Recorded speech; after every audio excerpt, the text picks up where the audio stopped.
E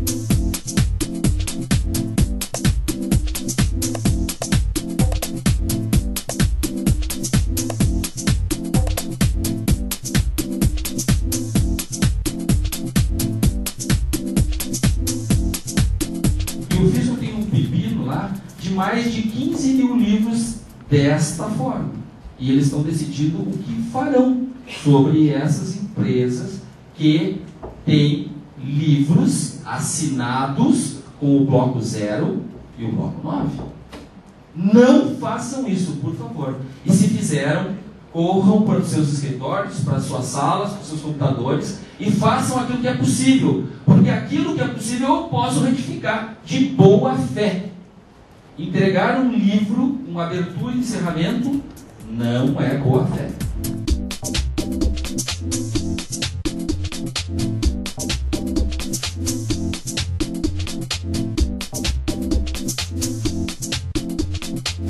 Mauro, tu veio abordar aqui no evento EFD Contribuições na Prática. O que muda da teoria para a prática?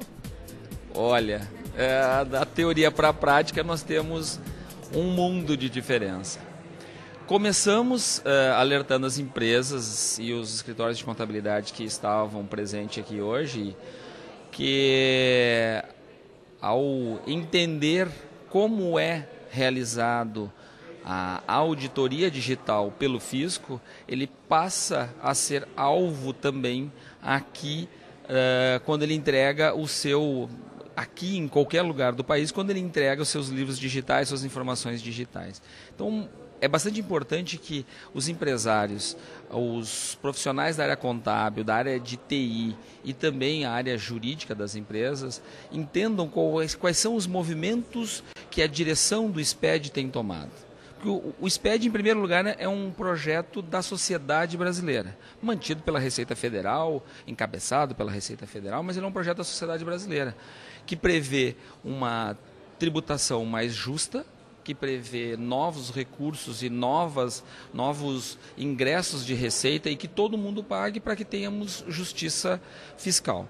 Nesse aspecto, a tecnologia da informação é uma ferramenta fundamental, porque garante a presença do Estado em todos os locais geográficos do país, né, assim como em todas as esferas das inúmeras atividades econômicas que temos no país. Então, desde o microempresário, desde o empresário do simples, que até então estava distante do SPED, porque estava dispensado, agora com o ingresso da EFD Social a partir do ano que vem, todo empregador vai ter contato com o SPED.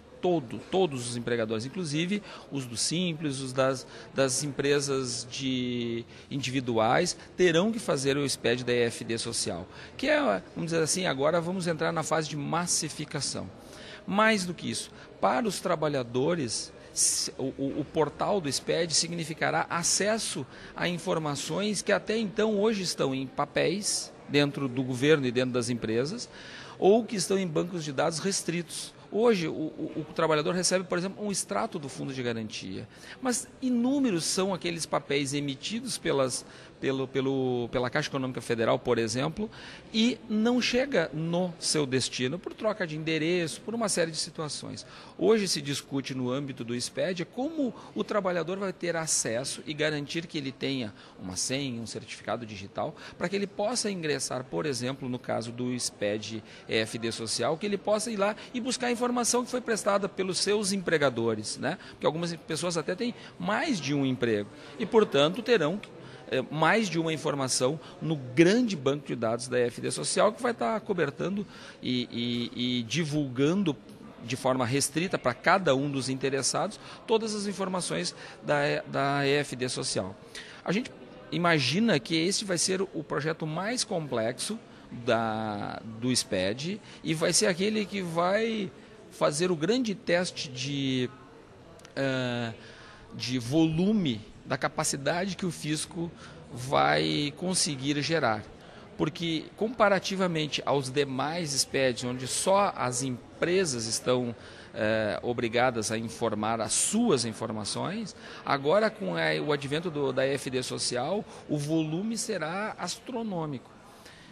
Bem, A sociedade brasileira está pagando pelo SPED um sistema bastante robusto e espera, em contrapartida dos órgãos públicos, do SERPRO e da Receita Federal, que esse sistema se mantenha no ar, esteja disponível, né? E esse é o nosso papel também, enquanto cidadãos, de colocar a máquina pública a funcionar em nosso benefício, né?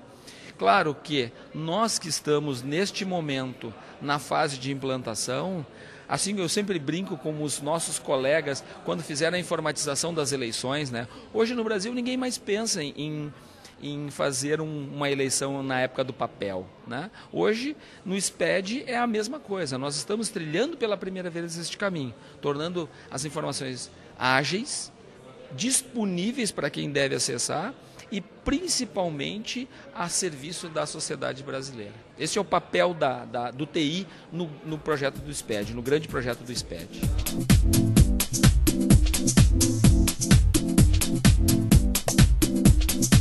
Leiam a legislação, enquadrem aquele item corretamente e declarem com segurança a informação de vocês. Porque se ele estiver errado, o problema é dele. E quem diz isso não sou eu. É o senhor Jonathan José Formiga de Oliveira, coordenador da EFD Contribuições. Se livrem do problema, façam aquilo que é correto. Ah, mas se eu enquadrar naquela NCM, ele não me dá direito a crédito. Ah, pois é. Mas então tu está tomando crédito, que nem o Fábio disse, do jeito da Com. E do jeito da Com, gente, dá para fazer qualquer coisa. Acabou. A fantasia do da Com acabou. Agora todo mundo tem que fazer certo. Ou não fazer. Então, se aquele item bem enquadrado não me dá direito a crédito, acabou a discussão, não me dá direito a crédito.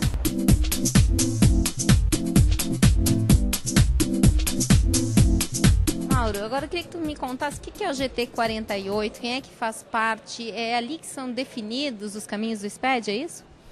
O GT48 é um grupo de trabalho, começou com as empresas do projeto piloto da nota fiscal eletrônica. Algumas empresas ingressaram desde o primeiro momento, outras entidades e empresas foram se juntando a este grupo de empresas que faz, vamos dizer assim, o papel de timoneiro do projeto do SPED, onde são discutidas de forma reduzida, de forma fechada ou de forma mais concentrada as diretrizes do projeto SPED, a ordem das obrigações, os calendários, os cronogramas. Esse trabalho é feito pelo projeto GT48 e define também as diretrizes técnicas dos projetos. Se volumes serão suficientes, se o nível de informação está adequado e principalmente é a porta de acesso dos agentes governamentais a informações das empresas. Não propriamente as informações específicas de cada empresa, mas como cada setor econômico opera. Por exemplo, na segunda-feira agora vamos ter uma discussão em Brasília sobre os layouts e as definições finais da EFD Social e o lançamento da EFD Social. Em outra semana teremos discussões em João Pessoa, na Paraíba, onde deveremos finalizar os layouts das empresas financeiras e corretoras de seguros, seguradoras e tudo mais, na EFD Contribuições. O papel desse grupo é discutir, validar se essas informações serão úteis para o governo e no nível de detalhamento que as empresas poderão prestar e em que tipo de validações deverão ser feitas. E essas informações, elas são colocadas à disposição das empresas de sistemas, das empresas contábeis, de que forma? Normalmente as informações do projeto SPED são divulgadas dentro do âmbito das empresas GT48. Até que haja publicação legal, eles ainda não podem ser divulgados para as demais pessoas que não estão engajadas dentro do projeto. Então não se trata de informação privilegiada, mas sim de contribuição, né? Uma contribuição dessas empresas que estão lá dentro. Tem acesso prévio ao layout, mas não podem divulgar. E a partir da medida em que o governo venha sinalizando que vai fazer a publicação através dos nossos blogs, né, dos especialistas do SPED, que hoje estão reunidos aqui. A gente vai divulgando aquilo que o Fisco vem autorizando. Por exemplo, o novo calendário da FD Social, por exemplo. O Fisco já nos autorizou a publicar, que não vai ser agora deve tratar do layout agora em dezembro e que vai entrar como obrigação a partir de julho de 2013. Então essa informação, uma vez já sinalizada pelo governo, a gente veicula através dos blogs, inclusive do meu. Ô Mauro, e por que demora tanto para sair o layout? Vamos dizer assim, o layout saiu uma semana antes da gente ter que entregar, né? O contador reclama, o pessoal do sistema reclama, que tem que desenvolver tudo. Que é isso? Uma semana já é um pouco de exagero, né? Ainda bem que não é uma semana. Mas vamos imaginar o seguinte, hoje a cultura do SPED ela vem sendo inserida na sociedade. Então os primeiros, realmente, as discussões dos layouts, elas são demoradas, se reúnem quase umas centenas de pessoas numa sala e começamos a discutir os layouts, né? E como eles devem ter o nível de detalhamento que vai ter. Então, chegar num consenso e publicar não é algo simples. Mais do que isso, na medida em que agora já se sabe qual é o regramento do SPED, como é o layout e assim por diante, fica mais fácil. Por exemplo, para o contador que fez ECD, fez FConte, fez a EFD Social, fica muito mais simples agora ele fazer a EFD Contribuições em termos de entendimento do layout, porque o mecanismo é sempre o mesmo. Tá? Então, assim, se o campo é obrigatório, o conceito de obrigatório ou opcional, obrigatório quando ocorrer, isso tudo já está, assim, é um conceito já assimilado pela classe contábil.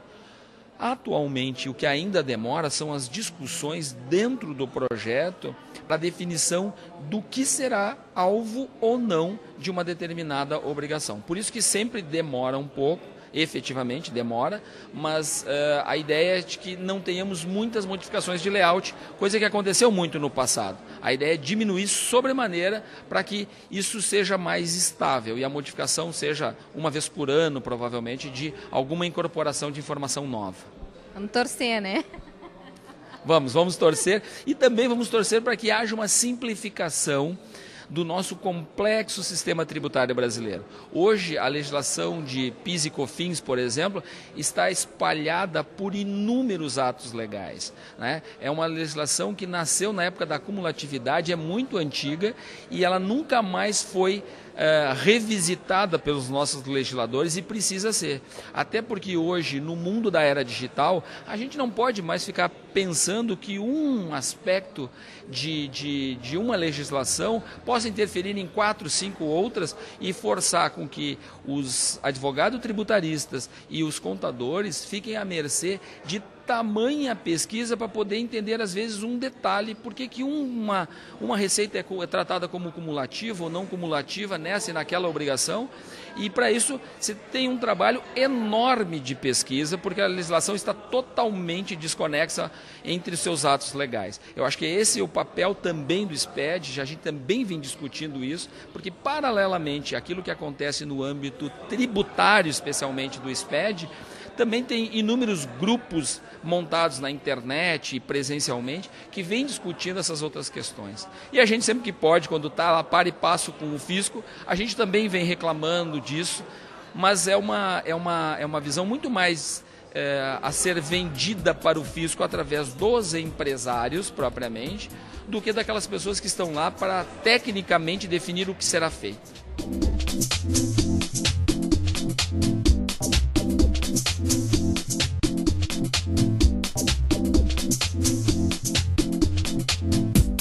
Agora tem um monte de nota fiscal eletrônica emitida e não vai dar certo esse negócio. Segundo o coordenador, a melhor hora de tu fazer as correções é na edição do documento. A segunda melhor hora é na escrituração. Então não escriturem errado. Mesmo que o documento, a nota fiscal eletrônica tenha sido emitido do jeito A, corrijam na escrituração. Até porque na EFD Contribuições nós temos os registros dos documentos para cobertar as operações. A visão da EFD Contribuições é de operações, diferentemente do ICMS-PI, que está suportado pela emissão do documento fiscal. É por isso que no caso das não incidências, eu não escrituro, como por exemplo o caso da operação, não dos produtos, da operação de transferência. A transferência eu não escrituro a nota, porque aquela operação ela está fora do escopo das contribuições sociais.